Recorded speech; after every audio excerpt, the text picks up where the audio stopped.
Vous écoutez La Voix de l'Espérance, une émission qui vous apporte paix, joie, confiance et espérance.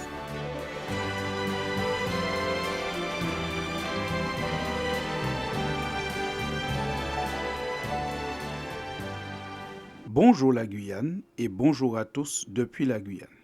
Bien que cette cause ait été déclarée comme une priorité nationale, les féminicides continuent en France et même partout dans le monde. Ce dimanche qui vient de passer, nous avons encore été étonnés d'apprendre qu'un homme aurait poignardé à plusieurs reprises sa compagne et lui aurait même crevé les yeux. Lorsqu'on entend de telles informations, nous avons besoin de revenir à ce qui est le but et la raison d'être du mariage, du vivre ensemble. En tant que croyants, c'est vers la Bible que nous nous tournons pour connaître quel est le but et la raison d'être du mariage. La première chose que nous apprenons dans le livre de la Genèse, livre qui raconte l'origine et le développement de l'homme, sorti de la main de Dieu, nous apprenons que Dieu créa l'homme à son image. Il le créa à l'image de Dieu, il créa l'homme et la femme. Genèse chapitre 1er et le verset 27. L'homme est donc créé à l'image de Dieu, l'homme et la femme. Les deux ensemble vont constituer une entité qui va refléter l'image de Dieu. Mais quelles sont donc les caractéristiques de Dieu que le couple doit refléter? Quelle est l'image de Dieu que le couple doit refléter? D'abord, nous notons que Dieu est amour.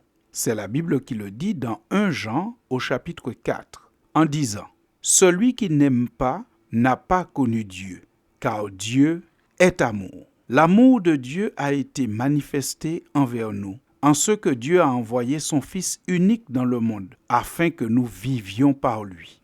Et cet amour consiste non point en ce que nous avons aimé Dieu, mais en ce qu'il nous a aimés et a envoyé son Fils comme victime expiatoire pour nos péchés.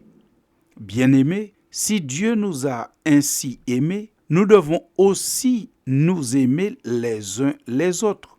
Personne n'a jamais vu Dieu. Si nous nous aimons les uns les autres, Dieu demeure en nous et son amour est parfait en nous. Fin de citation. Ici, nous comprenons que la première caractéristique de l'image de Dieu que le couple doit refléter, c'est l'amour. Il faut bien être deux pour s'aimer.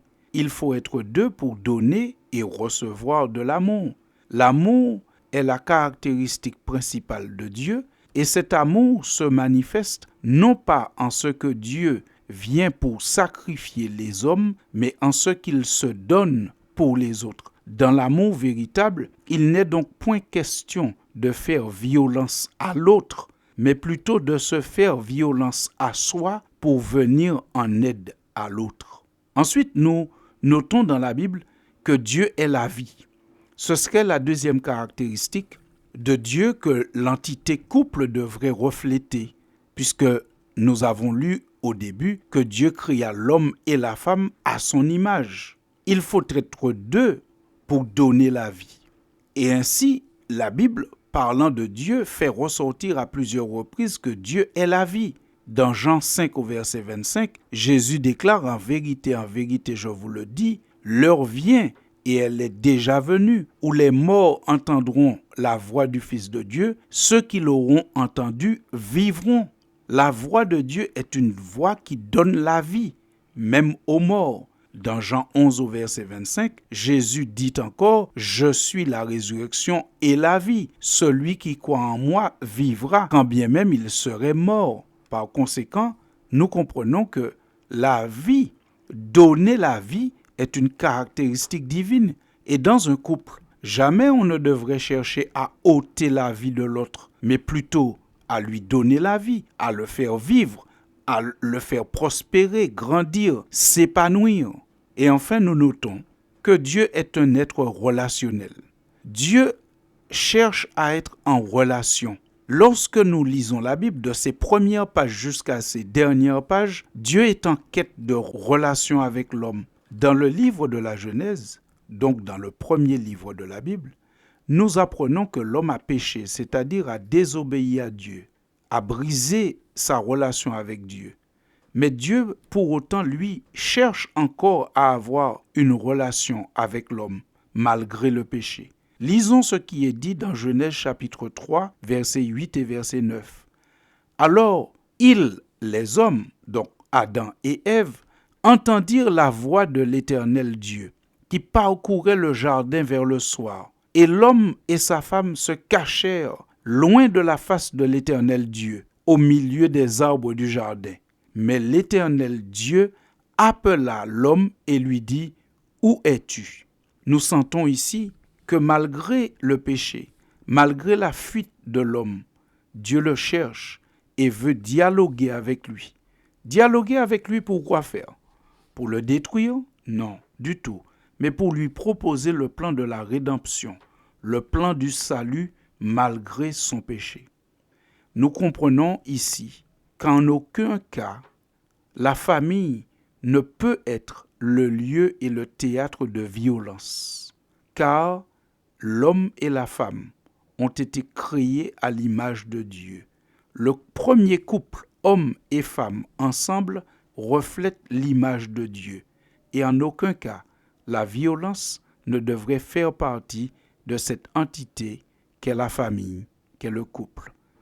Plutôt que de ringardiser Dieu ou le rendre de plus en plus inaudible à la société, on gagnerait à entendre et à l'écouter, car par ses principes, Dieu est le garant de familles équilibrées et épanouies. Chers auditeurs, je vous laisse là dans la méditation de ce concept biblique de la famille et vous dis à très bientôt. Seigneur, bénis toutes les familles de la terre. Je t'en prie, ô Seigneur, bénis aussi la mienne. Seigneur, bénis toutes les familles de la terre. Je t'en prie, ô Seigneur, bénis la mienne aussi.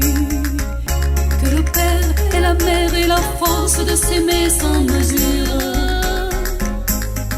se pardonnent et se donnent la paix sans attendre à demain. Que le Père et la Mère soient fidèles et confiants l'un pour l'autre. Rejette la jalousie et sache préserver leur amour.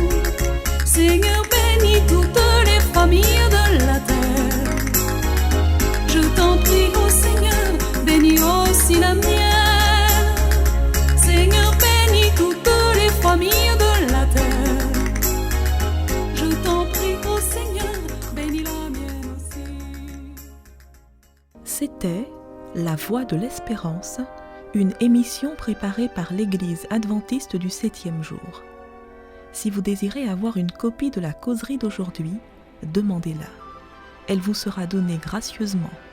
Écrivez à La Voix de l'Espérance, boîte postale 169 97 324, Cayenne, CEDEX, ou téléphonez au 0594 25 64 26. Merci chers auditeurs et à bientôt.